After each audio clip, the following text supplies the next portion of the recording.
जनाबाई बोलती, अब मेरी चक्की परेशान नहीं कर रही, तुम्हारे गहने परेशान कर रहे हैं। तो ठाकुर जी अपने सारे आभूषण उतार करके किनारे धर देते कि जनाबाई का स्वर मैं सुनता रहूं, इस स्वर के बीच में कोई और बाधा नहीं आवे। और ठाकुर जी अपने सारे आभूषण उतार करके किनारे में धरते और जनाबाई के साथ धीमे धीमे चक्की पिसाते और जनाबाई गाती। इसके बाद की लीला थोड़ी सी हृदय को थोड़ी पीड़ा तो देती है, पर है लीला। फिर ऐसा हुआ कि सुबह का समय हो गया, ठाकुर जी बैठे रहे पूरी रात। इतने में ही मंगल बाजे बजने लगे, घंटे घड़ियाल बजने लगे। पंडरीनाथ भगवान की मंगला आरती, उसको काकड़ा आरती बोलते हैं, काकड़ा आरती का समय हुआ। ठाकुर जी बोले, ए जना, मैं तो भूल ही गया। बोले, क्या हो गया? बोले, मंदिर में आरती होने वाली है। तो जनाबाई बोली, जल्दी जाओ, मंदिर जाओ।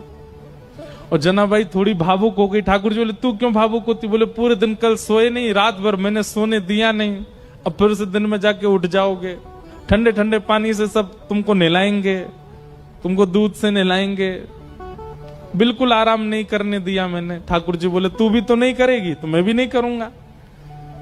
इतना सुख ठाकुर जी जनाबाई को। तो तुरंत ठाकुर जी जाने लगे तो जनाबाई से बोले, ए सुन, तू अपनी सॉल दे दे। क्यों? ऐसे जाऊंगा तो सब पहचान जाएंगे मुझको, वहां पुजारी पंडा सब भारी खड़े होंगे, थोड़ा ढक के जाऊंगा खुद को तो किसी को पता नहीं चलेगा। और जनाबाई की सॉल लपेट करके श्री पंडरीनाथ भगवान पहुंचे मंदिर। बाहर पंडा पुजारी खड़े थे, चुपचाप ठाकुर जी मुंह ढकढका के भीतर घुस गए। पंडाओं ने सोचा कोई होंगे, भीतर के सेवक होंगे। और भीतर जाकर के ठाकुर जी जैसे ही अपनी वेदी के ऊपर खड़े हुए ही थे, इतने में ही कपाट खुल गए, सॉल उतार ही नहीं पाए ठाकुर जी।